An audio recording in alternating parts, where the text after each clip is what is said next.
Israel মধ্যপ্রাচ্যের বিস্ফোরা। বছরের পর বছর ধরে মধ্যপ্রাচ্যকে অস্থিতিশীল করে রেখেছে তারা। এখনও সমান তালে হামলা চালাচ্ছে লেবানন আর ফিলিস্তিনে। গাজার পর আরও একটি ধ্বংসস্তূপ দেখছে বিশ্ববাসী।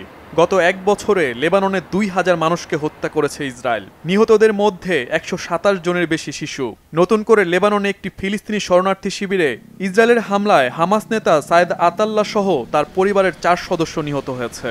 লেবাননের দক্ষিণাঞ্চল এবং রাজধানী বৈরুতের পাশাপাশি দেশটির সীমান্ত এলাকায়ও বোমাবর্ষণ করছে ইসরায়েল।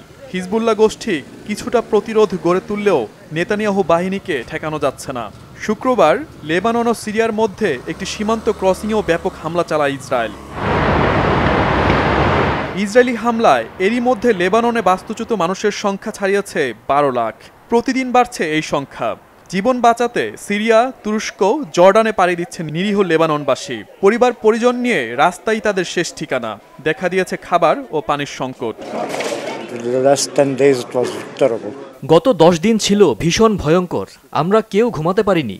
প্রতিটি জায়গা বোমা আর বন্দুকের শব্দ। মানুষ মারা যাচ্ছে, তারা সাহায্য চাইছে, কেউ সাহায্য করতে পারছে না। নিরীহ মানুষদের মৃত্যু মেনে নেওয়া যায় না। আমরা কি করতে পারি? কিছুই করার নেই। এটা এক অসহনীয় যন্ত্রণা।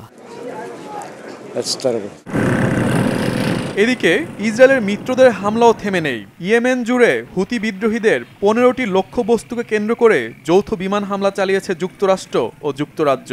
শুক্রবার রাতে গোষ্ঠীটির অস্ত্রাগার, ঘাঁটি এবং সামরিক সরঞ্জাম লক্ষ্য করে একযোগে হামলা চালায় দেশ দুটি।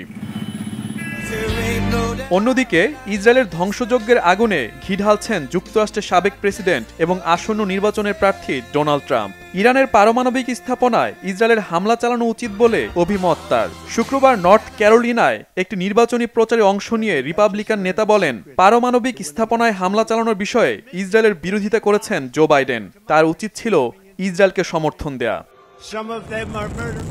মধ্যপ্রাচ্যে উত্তেজনা বৃদ্ধির জেরে আন্তর্জাতিক বাজারে অপরিশোধিত জ্বালানি তেলের দাম এক সপ্তাহে বেড়েছে ৯%।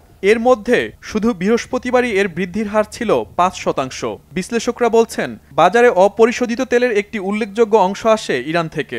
ইরান এবং ইসরায়েলের মধ্যে উত্তেজনা বাড়তে থাকায় তেলের দামে এই পরিবর্তন দেখা যাচ্ছে। Shahid Arafat, Bangla vision, news desk.